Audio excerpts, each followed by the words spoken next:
pain. I have a knack for it.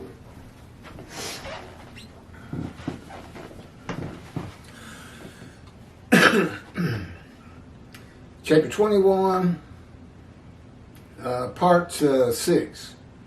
Now in the book, it's just chapter 21. It is broken down into 3 or 4 different parcels, but it doesn't say part 1, part 2, part 3.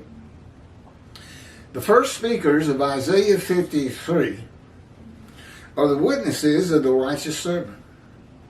In the quoted multiple verses 1 through 6, the quote begins at verse 1 and concludes at the end of verse 6. The many who are made righteous by God's righteous servant, Moshiach. Now, God was the speaker of Isaiah 52, 13 through 15, which is the beginning of, as I call it, Isaiah 50, chapter 53 proper. Verse 1, who would have believed our report? And to whom was the arm of the Lord revealed? Rashi, and that's Rashi's Bible verse. Who would have believed our report? Midrash. Commentary by Rashi.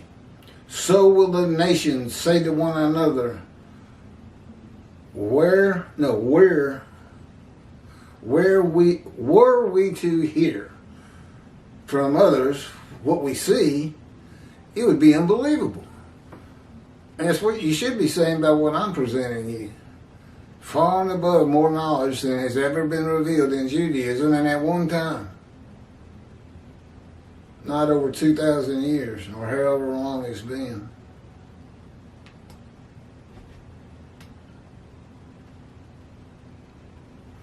The arm of the Lord. Midrash. Commentary.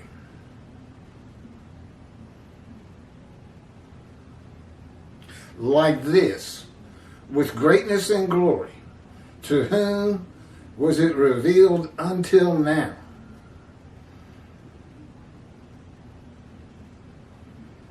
I guess he's saying it's Jewish people. The righteous servant. Well, we're saying that too. Except it's not Israel. It's not all the Jewish people gathered as one man. Okay, here's my commentary on who can believe what we have heard, starting with a quote. Upon whom has the arm of the Lord been revealed? That's from the JPS 1985 translation, Hebrew to English. Midrash, who can believe what we have heard?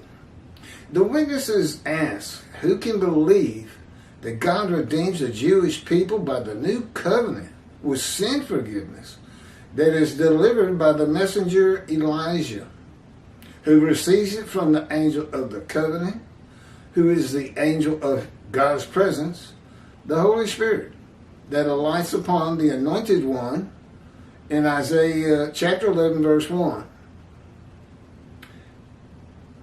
Who can believe? Is this still the redemption? Redeemed, okay. Redeemed by the covenant of friendship that comes with the servant David, a shepherd, when he sanctifies Israel by having the third temple built on his holy Mount Zion, hopefully in Jerusalem, if we can find a big enough tract. I'm not that familiar with Jerusalem, never been there. And by speaking to his prophet again, as he spoke to Moses, face to face and friend to friend. And all by and with one man the Lord calls my righteous servant. Now the first 6 verses are the witnesses. 7 through, I guess, 9. Well, we'll get to it. Are by Isaiah. And then God concludes with 11 and 12. Could be 10. God shows it. That might be Isaiah. Anyway, you have different writers.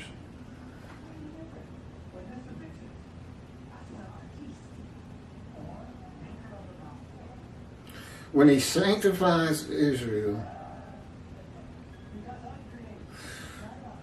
and friend to friend, and all by and with one man the Lord calls my righteous servant. Rambam says in chapter 12 of the laws concerning King Moshiach, which do not exist, except in his mission of Torah. It's not in the Hebrew Bible. He's made it up. That's what he thought it would be like. That Moshiach will compel all of Israel to walk in the way of the Torah. Last summer he said that 30% of Israeli Jews were observant. 30%. Now how am I going to tackle those other 70? I mean, I guess he's thinking Moshiach's going to do it. That's what he says. Moshiach will compel. Wow. Really? And they believe this. Your rabbi, they read this, they just eat it right up. Oh, yeah. Rambam knows everything. He shall perfect the entire world. I don't even know what that means. I guess it's make everybody stop fighting and sinning. How am I going to do that? You got to understand, I was an atheist for 50 years, and God orchestrated that. He was with me at birth. He didn't speak to me until I was 50. And it's primarily to make my life miserable and to suffer injuries. and suffer cancer. He chose to crush the righteous servant with disease. And it exposes him to death in verse 12.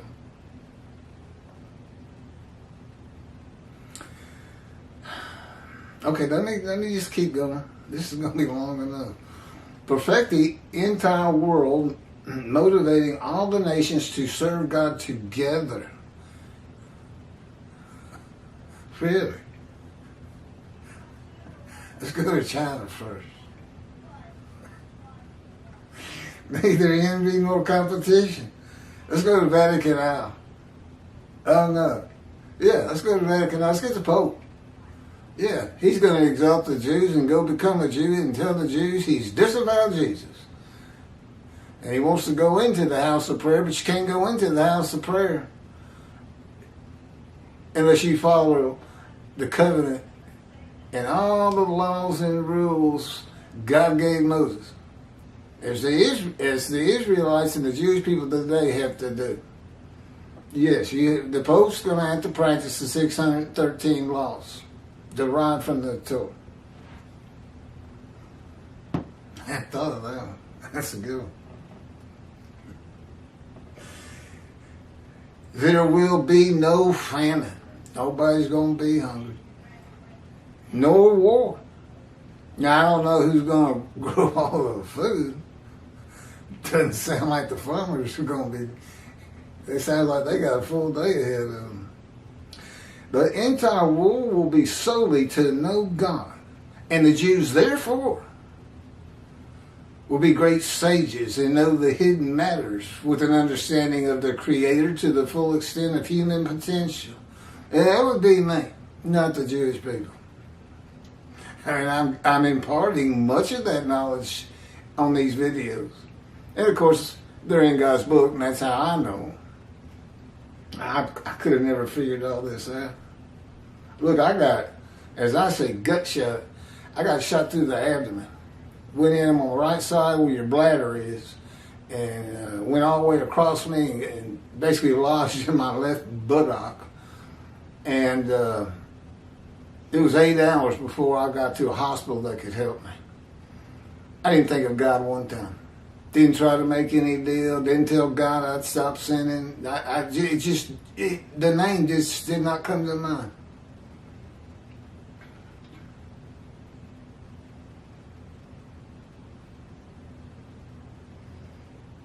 And His sanctuary, God's presence shall rest over them. And when the sanctuary abides among them forever, the nations will know that the Lord sanctifies Israel. That's what the Gentiles are going to know. Or they should. Who would believe that one man fulfills Who can believe what we have heard? I'm still on that. Who would believe that one man fulfills and completes the remaining prophecies of God? There's six prophecies being fulfilled by me.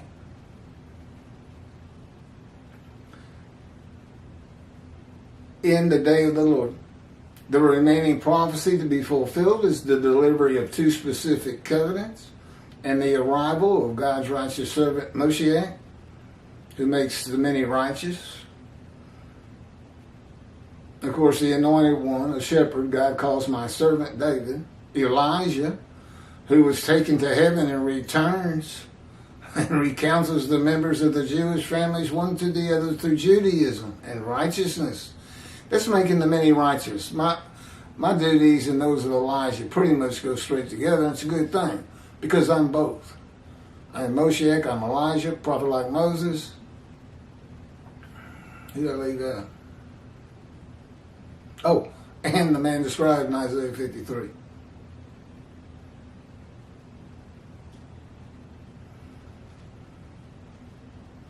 And the prophet like Moses, who wrote the Torah at the command and direction of God.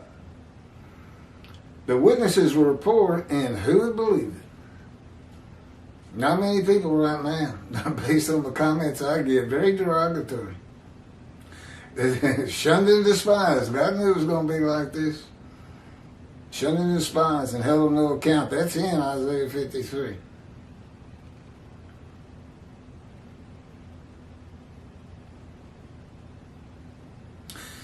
And who would believe it? That they had been told by their wise men, sages, rabbis, and theologians, that God's righteous servant of Isaiah 53, oh, they had not been told, is a Gentile.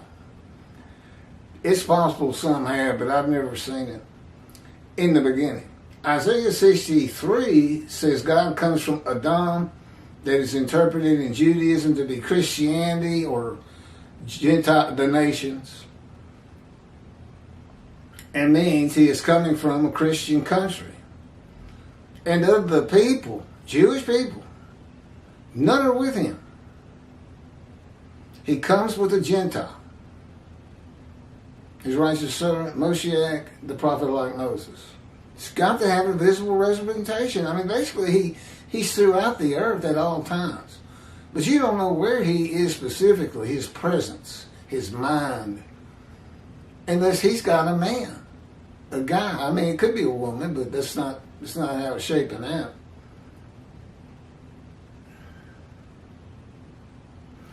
Jesus was a Jewish man who came from Nazareth. Well, the Christians say he's God. Well, if he's God, he's supposed to have come from Adam, not Nazareth. The Jewish people did not come from Adam. Well, see, we got to change that. Well, technically, Europe is Gentile lands, Christianity, the nations, and that is where they returned from for the most part to create Israel in 1948.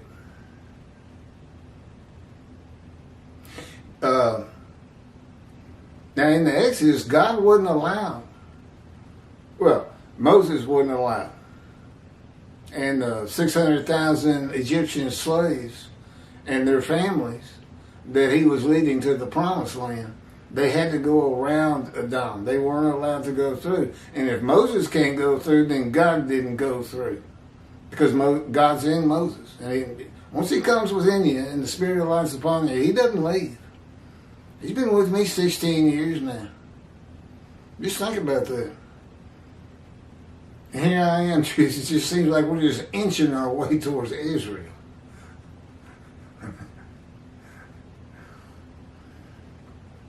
But I have total faith and devotion in this day of the Lord and what he's going to get done. And that's how 63 starts, Isaiah 63. Who is this coming from? Adam, and from their great city, Basra. The witnesses report that they had never heard that the captain of the Lord's host is a Gentile and a harbinger of God's righteous servant who is a Gentile and who becomes a host of the Lord's host, the man of divine beings, when God's Spirit alights upon him in Isaiah chapter 11, verse 1. The witnesses had never heard that the divine beings are the Holy Spirit, who is the angel. Again, who can believe what we have heard? They couldn't believe it themselves. There might be many of them right now watching these videos, thinking, I'm going to get back to synagogue, and I can't wait till the covenant of sin forgiveness goes into effect. Yeah, and be sure to go to Yom Kippur. You're only forgiven of the sins you've done today, or when this book's published. That's when it is effective. But God pretty much sees the Jewish people sin-free right now. It's just in a friendly mood. But we had to get it marketed. That was the problem with Zechariah chapter 1 that Rashi could not figure out. And he said, we have to wait for the teacher of righteousness to explain this to us. The truth of it. And I have. I have in the book and on video. And it has to do with the exiles, all 13 tribes that returned, not realizing when God forgave their sins. They just knew they were getting ready to build a temple, and a curse had been lifted against them. They had returned to Jerusalem. But they needed to know they were sin-free, and they needed to find the scroll of Isaiah. Apparently they didn't have it.